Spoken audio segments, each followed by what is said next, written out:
Hello from the temple studio, also known as the incubation station.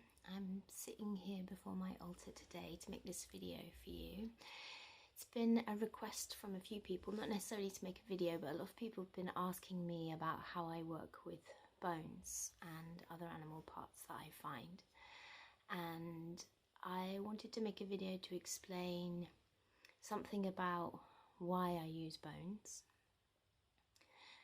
Why bones have such a quality that I want to work with them, and also ways in which I particularly sanctify bones when they come to me. I'm going to explain a little bit about different bones that I have and how I've sanctified them, how I've respected them, and how I will use them. First, I discovered a really amazing word the other day, megin, which is an Old Norse word. I learnt it from Arithurga, who makes some amazing videos I highly recommend. You can search for him on YouTube. So what is megin? Megin is an old Nordic word meaning spiritual essence. Megin is in all things. Creatures, gods, human beings, matter, objects have megin. And what megin can also be interpreted as meaning, and obviously some words don't have a direct translation into other languages, but megin basically means power and strength and essence. And megin can be transferred from gods to people, from people to gods, from creatures to people, from creature to creature, from matter to person, which is essentially what I'm working with when I make talismanic or totemic magic. When I make an object, I am working with that object's megin, sometimes combining the megin of different objects, putting them into one, and then giving that megin to the person who requires it. That's how talismanic magic works. Obviously the word megin comes from an animistic mindset which believes that there is spiritual essence in everything.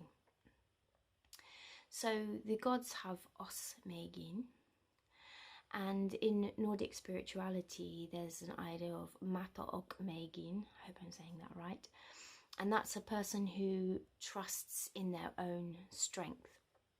It's not kind of atheism, it's trusting in the self, not putting yourself in the hands of God, as maybe is done within a more Christian or monotheistic religion. So this kind of explains why offerings are made to the gods. There's an exchange of essence. We give to the gods and the gods give back to us. So we're working with them.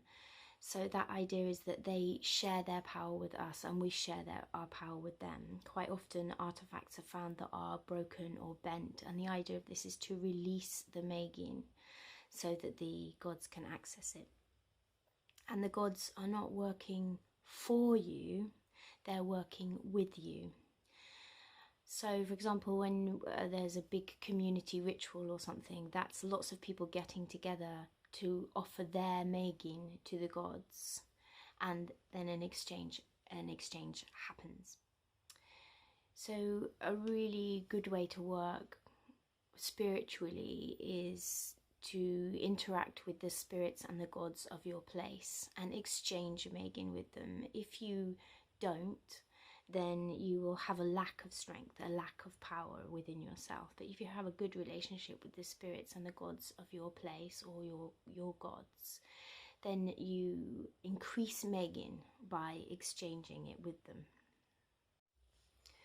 Another word that it's good to know and understand that explains ways of working with matter is the word ond, which is another Scandinavian word, and it means breath. It means the breath of life. It's that which animates and ignites life. The Greek called it ether. It was one of their primordial deities. It means the breath of the world, the energy that is the breath of the divine. The Inuits called it sila, which is also the name of one of their deities. It's the primordial component of life. The Polynesians called it mana, which is the essence of life. Some of the Polynesian islands are perceived to have more mana than others. So it's not just a Nordic idea, it's prevalent in quite a lot of cultures. So just coming back to objects without ond are just empty husks. Because ond is the energy that animates matter. Ond is connected to breath and connected to the wind, as well as being connected to the serpent, which I'll get to in a moment. So you may have heard, or you may very well know, that often when one is cutting runes, one will chant the name of the rune, and that ignites and awakens the ond. You are offering ond through your breath. And ond is the thing that comes from the earth, the divine, that gives things Megin. So I quite often sing at my altar. I sing into this space, into this temple space, to unleash that magic, to awaken the Megin of my temple studio. So we can create more life and manifest power in using our voice. Words are incredibly powerful, not just because of their content, but because they are carrying ond. Basically, ond is the life force that flows through everything. And if you can imagine the very center of our earth, that core, that molten, well, deeper than the molten, the iron hot core of the earth is the Megin of the earth, and from the Megin of the earth comes the ond, the kind of song of the earth, the breath of the earth. And this moves like a serpent. It writhes and wriggles through the whole planet and touching all things.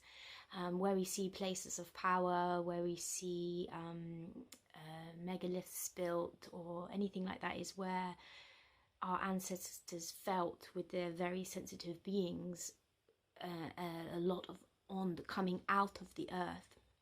And so they built temples on those places, and that's a web that goes through the earth. And continuing the symbology of the snake, it comes out of the earth just like a snake and permeates the whole globe, and comes into objects and ignites objects. Just to go back a little bit more about that serpent symbology, we know that from many creation myths, the serpent is the beginning thing, because our ancestors took this feeling of this force and equated it to something that they knew of in their lives. And the serpent, or the dragon, which is essentially a winged serpent in a way, became the symbol to represent that. So that's why we have the cosmic serpent in many cultures. I won't go into it all because this video would be incredibly long if I did that. So the reason I'm telling you about these words is to help you to understand my relationship to matter as an animist. And if you then think about bones have existed inside the body of a living creature. They are the remains, they are the thing that is left after that creature dies. They still have ond, even though the creature has died, they still have Megin. And there are different ways that I work with ond to awaken the Megin and strengthen the Megin of these objects. Okay, so I'm just going to go through some of the bones that I have and how I've worked with each one. Just to be clear, this has been a completely intuitive process. I haven't been taught how to work with bones, and so I would suggest that if you would like to work with bones, then you do the same, maybe. it's required a lot of listening and being quiet with things that I've received. And I don't always work with things that are given to me. For example, someone gave me a chaffinch once. I don't know how it died. It had no injuries on it whatsoever, and it didn't want to be part of my work, and so I buried it and gave it a burial. So I don't always work with things that are brought to me. I listen to them and find out if they want to be part of what I'm doing. So let's start here with, this is a seal skull. It's the biggest skull that I have. As you can see, it's quite magnificent. Somebody was gifted this because she was working with the story of the seal skin, soul skin, and somebody found it beneath Brighton Pier. It's quite an unusual thing to find. She sent it to me in the post, wrapped carefully in a wool shawl and full of lavender and sage. It was very beautifully wrapped. I opened it, and the first thing that struck with me was the weight of it. It's so heavy, and the teeth, look at those teeth. And I'd always been thinking of seal as this slippery, slidey, slithery creature, and you really get a sense of the fact that this is a predator when you hold this skull. So the first thing that I did when I opened the parcel was sit with the skull on my lap and listen to what it would require. And I knew immediately that I wanted to work with it, with the story of Sealskin, Soulskin. If you don't know that story, I highly recommend reading Women Who Run with Wolves by Clarissa Pinkola Estes. She does a beautiful retelling of it and a look at what it means from a Jungian perspective as a story. So I knew that I was going to make it into a ritual piece that will be used in circle with women ultimately. So after I'd done that, after I'd listened, I knew that the piece wanted to be welcomed into the space, and I began drumming and singing. And now that I know the word Megan and the word ond, I knew what I was doing. I know now that I was singing to bring the ond from myself, through myself, to awaken the Megan in this piece. It sat after that on my altar for quite some time, and then I've intuited what symbols it would like painted on it. This is the rune, some people call it sedge, some people call it algiz. It's a protection rune, and 2 moons on either side. I could possibly go into more detail about that and how I plan to use it in another video. I've also added a piece of amber and one of my texture beads, a little skull, and one of my moon calendar points, which you can read about in one of my Instagram posts or something. This video will be very long if I explained everything in a lot of detail. And also, I don't know if you can see this, but this is a piece of naturally shed snakeskin, which won't stay on here, but it's on here for now, so that this piece can shed its old life and begin anew its life. And also because the story of Sealskin, Soulskin is about a seal woman who takes off her skin. Her skin is taken by a hunter, and she lives with him because he has her skin, so she cannot escape. So there's a connection with this skull, this creature, this story, and the idea of being able to remove your skin.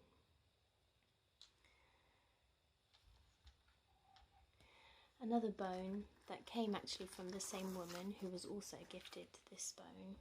This is very large. This is a piece of whale bone that she also sent to me, beautifully wrapped with sage to smudge. Now, I don't have a particularly close relationship with whale, and so as of yet I've done no work with this bone specifically, but the first thing that it asked for was to be smudged, and I also was inclined to play my flute to it, to welcome it into the space. And what it's doing at this point is just sitting here in the temple studio and absorbing the energy of this space until it speaks to me and tells me what it would like to be. It has absolutely gorgeous textures on it. I don't know if you can see that. If you're wondering why it looks like this, it's because it was put into a fire, and this piece was taken out and brought back to my friend who eventually passed it on to me. This is a beaver skull, which again was gifted to me. It was found in a box of very, very old stuff in the attic of someone who passed over. Now this skull has asked for very, very little, and I think the reason for that is that it was sat so long in this attic. This beaver died a very, very long time ago, so the animal is at peace, it's had its rest time. And so I allowed it to sit on my altar to have time to absorb what this space is about and what my work is about. And I've taken moulds from different parts of the skull to make pieces that represent home, because a beaver is a very good builder. They build magnificent homes and they are great teachers of their children. They take very good care of their children. Also, they make wonderful stores in the winter, which they are very happy to share with other animals. They allow other animals into their space. So they're very homely creatures. They are also keystone species in ecological systems because they build dams. They create spaces that make the opportunity for other animals to become part of that ecosystem, and they also welcome in other plants because of their dams and the edges of their dams. Here's another skull that was a little bit more difficult to identify initially because it's quite broken, as you can see. This skull came to me, again it was gifted to me by a friend who walks a lot by the river. I live in Totnes and we have the wonderful Dart River running through our town down to the sea at Dartmouth, and she kept walking past this skull, and every time she walked past it she thought, I'm going to pick that up, I'm going to take it to Jade so that she can work with it. And she passed it by a lot of times. She's quite a sensitive person, incredibly sensitive, and she didn't necessarily want to take something from where it had laid, but every time she passed it, it said to her, take me to Jade. So it obviously wanted to be part of my work. And this one has been sitting again in the space. I haven't begun working with it yet because it's still having its peace and absorbing the space. Another skull. This is a fox skull, which again was gifted to me. This fox curled up underneath the house of my son's father's mother, my son's grandmother, and died underneath there. I think it was an old fox that died of old age, and it just found a peaceful, quiet place to die, so it died very naturally. She buried it in the garden. We left it there for 2 years and then dug the body back up again once it was bones. And this was one of the first bones that taught me how to work with bones, actually, because we had the whole skeleton, and so my instinct was to place it in a beautiful basket and to allow it to sit on my altar, to have more peace once it had come out of the earth. And again, I drummed and sang to these bones to reignite the Megan contained therein. And fox is a totem animal for me, so I have a very close relationship with fox. And I was able to begin working with these bones fairly quickly because I have such a close relationship with this animal already. And these bones have been used in various totemic magic, and also I've taken moulds from that skull. This is a bowl of ancient cave bear bones. They're 40 to 100,000 years old, and it's very rare for me to actually buy bones, but there's a shop in the town where I live called Rhythm and Light, and she gets very beautiful stones and fossils, and these quite simply sit in this bowl on my altar all the time. They're always there, and I haven't had to do much work with them because, again, bear is an animal that I have a close relationship with, and it's such a strong force. The Megan inside a bear is so powerful and protective and strong, and these are cave bear bones. They're so old, they've had a really, really long rest in the dark and then in the soil, and then they've been brought up and come here, and they are always on my altar in this bowl. And every now and again I will take one out that speaks to me, and I will begin making a piece with it, and they've become altar objects, pieces of jewellery for people who connect to bear. This is a boar tooth, and I've begun making a piece from, I have 3 of these. This piece has within it seeds, oats, wheat, linseed and poppy seeds. This spoke to me of courage and strength. A boar is an incredibly powerful animal that once lived on our land very freely. It also spoke to me of Frey, if you like, rather than Freya, so we don't get confused. The male god, the male counterpart to Freya. And so I began working both head and heart with this god, because it wasn't a god that I was connected to. I began, going on journeys and meditating on what this god meant, and also filling my mind intellectually researching who Frey was and what he meant. And the reason that it's filled with seeds is because he's a fertility god, but also what he represents is the time when the king was connected to the health of the land, and the health of the land was connected to the king. And his military aspect is connected to keeping peace, because if the land is at peace, if the people are at peace, then that is good for, well, if the land is at peace, it's good for the people, and if the people are at peace, it's good for the land. And in a warlike culture, one would need to defend peace with military arms. So that's how he's connected to courage as well, because it takes courage to go into war. It's not a pretty thing, as I'm sure we all know. So finally, the last piece. This is a piece of an incredibly large snakeskin that was on a market stall at my local market. And I saw it, and immediately that I touched it, I knew that this snake had been killed for its skin. I deliberated a very, very long time about buying it. I went back and forth to that stall so many times. Should I take this piece? Is it ethical? Is it right? And now that I know the word, is its Megan good? Is it strong? Now, my instinct of what to do with this was much more complicated than the bones, because of many of these bones, they've died naturally, they've come to me naturally, these animals. They've come through gift. The snake had within it this really strong sense of injustice. Wrongness. It had been wronged. It had been killed for its skin and then kept as a trophy, or some amusing thing to have in someone's house. And for decades, I mean, it's quite old, the skin, you can tell, because the edges of it are very tattered, the leather's very worn.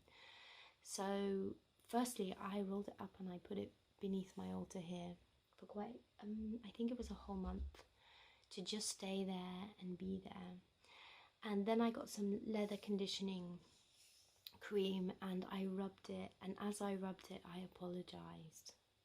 I apologized for the way that it had been killed. I apologized for humanity's destruction of its life, and for all the time that it had hung as a trophy on someone's wall. I rolled it up again. It went beneath my altar. Then a while later again it called, it asked to come out. Again I rubbed it and conditioned it, again apologizing, but I could feel it lifting. I could feel the spirit of that particular snake, that personal snake, leaving and being released. Then my instinct was to dance with it. Again, snake is an animal that I have a close relationship with. It's one of my totem animals. And so I knew how to be snake. I know how to be snake. I know how to ignite the spirit of snake. And so I danced snaky. I danced around the skin. I danced with the skin. And I felt that as I said, the individual spirit of this particular snake left. And what entered was the essence of snake. And as I was talking earlier about Ond, this represents a primordial life force. This skin now is an incredibly powerful, beautifully rich piece of matter that has an incredibly strong Megan because of the process that it's been through. And it took me a very long time before I first cut this skin as well. I wanted to make sure I had permission. And just to show you the kind of things that I've made from it, I've made this bag, which is contains my bone oracle, another load of bones inside there. All have been asked permission to be in there. And another little snakeskin bag that I've made more recently. So I hope this video has been informative for you, and that if you're thinking of working with bones yourself, you know that you can find an intuitive way to work with them yourself and devise your own way of bringing the spirit back to them, and listening. It's really key. You're listening, I suppose, to the Ond, to the breath of life and what this object wants to be within that web, what its personal Megan is. And also, I think for me, the listening is also about finding out what it wants to be, how it wants to serve, or if it wants to serve at all, if it just wants to be left in peace, to be quiet and not be part of the human world, which is totally relevant as well. Anyway, thank you for watching.